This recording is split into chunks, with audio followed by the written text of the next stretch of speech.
All right, I'll do one more series of videos on this, the stacked head. This is more of a discussion about, the transition from the stack to in-ears and some of the people on the high end who've done this. Just right off the top of my head, this has been going on for years with Rush before they retired. They were gradually pulling down their stage gear to the point where they were just on in-ears at the end there.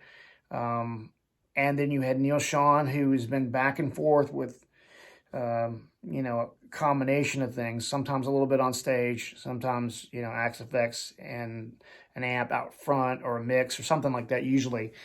And that's just a couple people, Def Leppard just went to Axe Effects 3.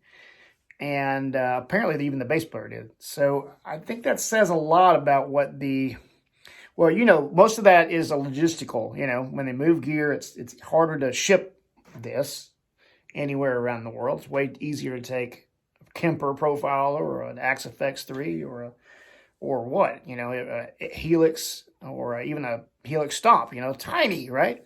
Amazing stuff. So yeah, from a logistical standpoint, when you're going into a room that has a PA already provided and you're on the higher end of things, it's almost a have to if you're traveling and doing that. And then having an in-ear rig that you can move with you would be great too. If you are in the middle area, say you're doing casinos or something like that, you're walking into a house rig, you're not confident about their in-ear mixes, or you don't have time to deal with that, then you can easily put a split on it, hook into the rig, have your rig already programmed to what you like, and you're ready to go.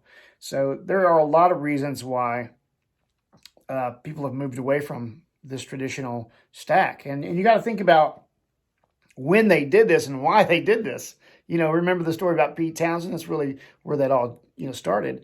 He just wanted it louder and louder and louder. And the primary reason was that PAs just weren't great, and they were trying to get over the drums. And, eventually Jim Marshall fixed that.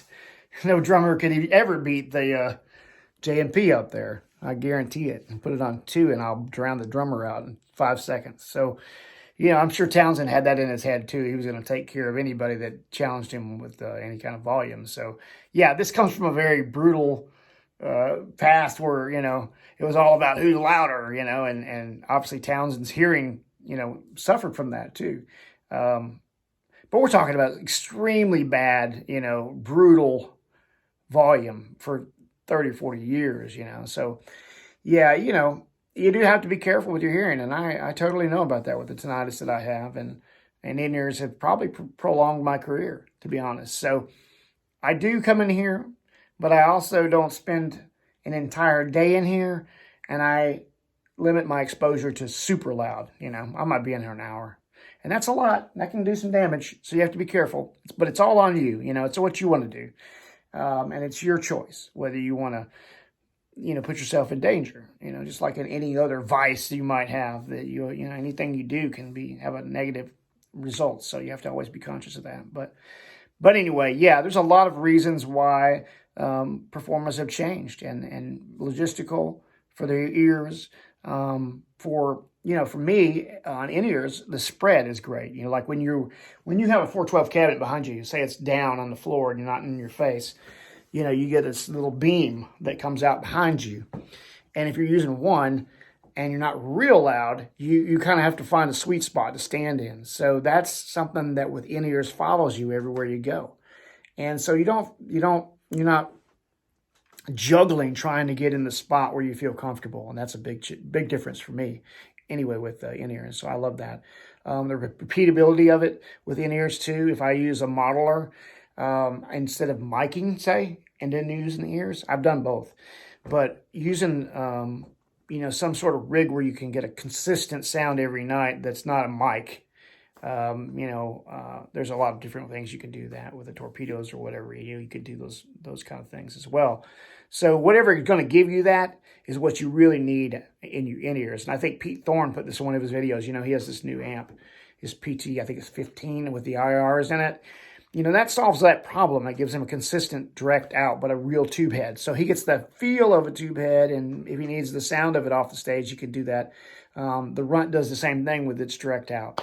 So you kind of get a blend there, and that's a good idea. Really a great idea by both Dave Friedman and Pete Thorne to integrate the two schools. Very, very awesome. So that's a couple of comments about, the other technology parts of this. There's so many layers to it and so many reasons why things have changed. And for the better in a lot of ways. And but also for the worse in the fact that it's like driving a Ferrari. You're just never going to get to, you're just never going to get to drive a Ferrari unless you have one. And unless you're dedicated to getting it and giving it a whirl. So, it's unfortunate that people can't experience that. And I guess now everybody can experience a Ferrari either. But, well, you could. All you got to do is go buy an hour with one at a racetrack in, Nevada or somewhere, and you can drive one. So, appreciate it. Leave me your comments. Rock on.